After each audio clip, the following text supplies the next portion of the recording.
Morning peeps, let's talk about tree frogs.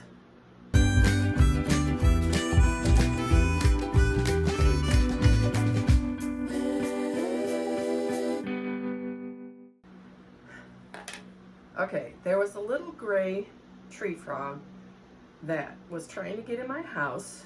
I have a camper, so it was in my camper, and I thought it was a toad, and I had to look it up. And so that's what we're going to talk about. Now, tree frogs to me, when I lived in Florida, they were everywhere. The little green tree frogs were everywhere. But I was unfamiliar with this little gray tree frog. And so I looked it up. And I'm going to read you what it says. The gray tree frog, and then it gives its name, which I'll massacre, Dryophytes versicolor, is a species of small arboreal holarctic tree frog native to much of the eastern United States and southeastern Canada. I don't know what's with the big words.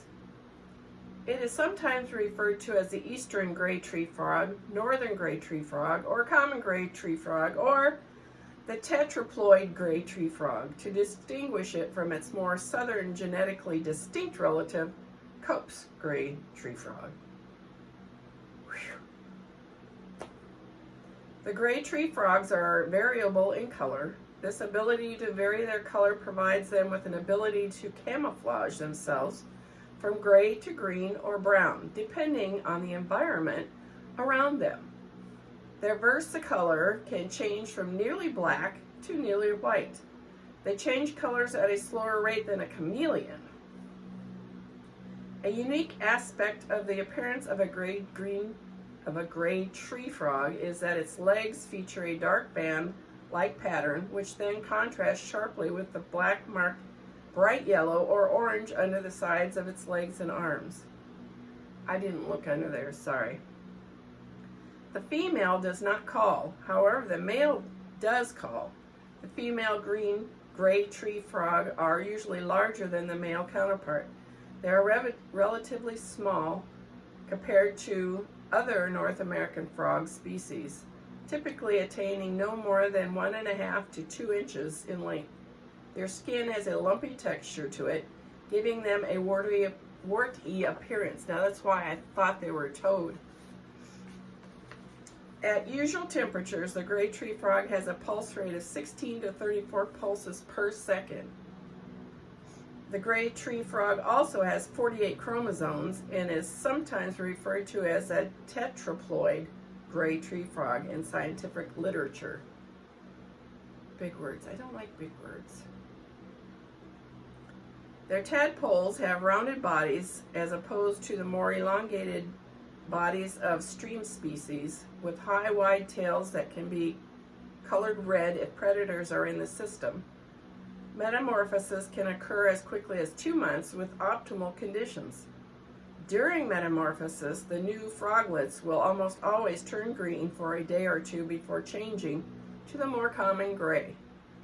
Young frogs also sometimes maintain a light green color, only turning gray or darker green once adulthood is reached. Gray tree frogs are nocturnal species. They hide in holes in trees, under bark, in rotten logs, under leaves, and under tree roots when inactive. At night, they can search for insects in trees where they can climb vertically or move horizontally with specifically adapted toe pads. What was it trying to do get in my camper during the day? Gray tree frogs play an important role in the ecosystem by helping to control insect populations. They eat small insects, spiders, snails, mites, plant lice, harvestmen, and sometimes smaller frogs.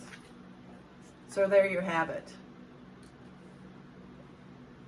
I don't know if you wanted to know that, but I wanted to know it. I thought it was a toad when I first saw it, and I picked it up, and it was not a toad. Interesting. Anyways, so that's the gray tree frog. I hope you enjoyed it a little bit. I hope this finds you absolutely flamazing. Stay blessed. Until next time. Hey, you made it to the end. Please hit like and subscribe, and thanks for watching.